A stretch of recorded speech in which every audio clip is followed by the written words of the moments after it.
Hi guys, welcome to our new blog. আজকে রেস্কিউটা সহজ ছিল না। আমাদের সামনে রয়েছে একটি রাসেল ভাইপার, ভারতের অন্যতম বিষধর সাপ।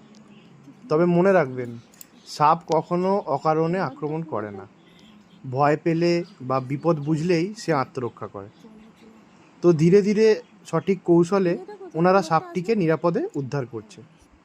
আমাদের লক্ষ্য ছিল তাকে আঘাত করা নয়, তার নিজের প্রকৃতির পরিবেশে ফিরিয়ে দেওয়া। সাপ আমাদের পরিবেশের গুরুত্বপূর্ণ অংশ, তাই কোথাও সাপ দেখলে আতঙ্কিত হবেন না, নিজে ধরার চেষ্টাও করবেন না। প্রশিক্ষিত রেস্কিউ টিমকে খবর দিন। প্রতিটি সফল রেস্কিউ মানে একটি প্রাণ বাঁচানো এবং মানুষ ও প্রকৃতির মধ্যে ভারসাম্য বজায় রাখা।